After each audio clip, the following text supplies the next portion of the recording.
I'm Haley. I am a second semester senior this year at UNC, which is crazy.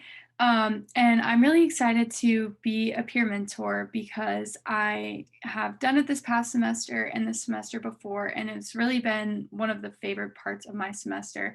I really enjoy being an outlet for students other than the professor to come to in one of these really difficult chemistry classes that can seem super overwhelming and hard, and just having another student to go to talk to about it and to help is just something that I've really enjoyed.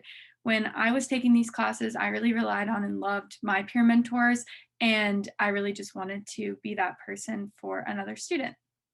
A fun fact about me is that this semester I have picked up watercolor painting, which has been a nice, relaxing stress relief during this yet again another unprecedented semester. So that's been really fun.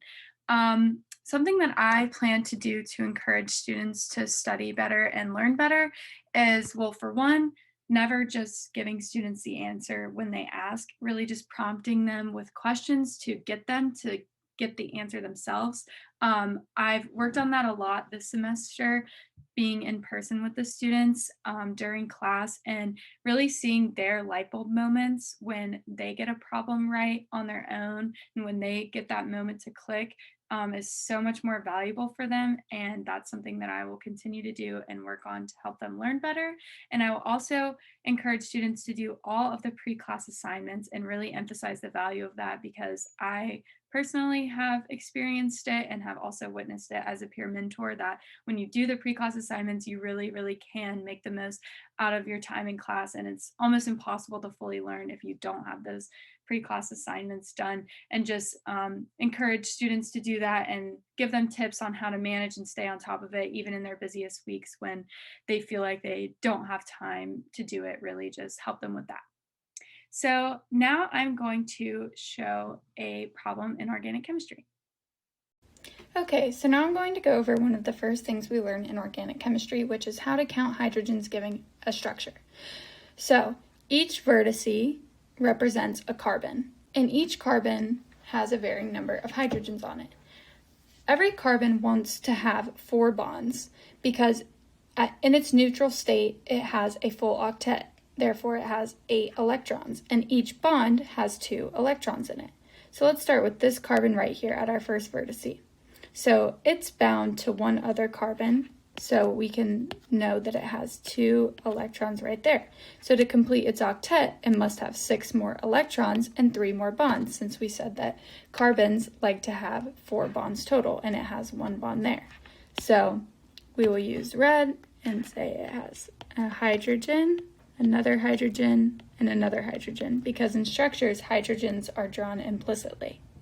So now this carbon has 4 bonds, 1, 2, 3, 4, and a full octet, with each bond having 2 electrons.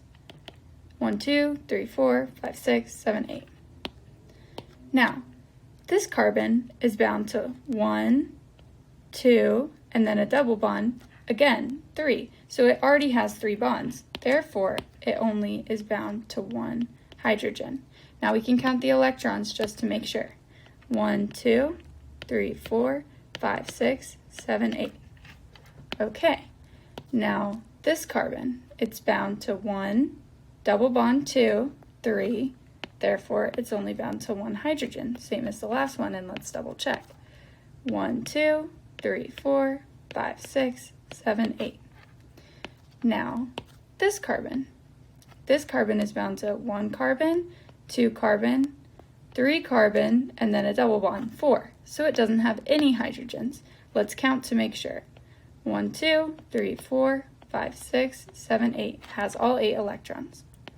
Okay. Now this carbon has 1, 2, 3 bonds. So it has 1 hydrogen. Now counting the electrons, that's 1, 2, 3, 4, 5, 6, 7, 8. Now as we can see, this pattern will go on for the rest of this molecule.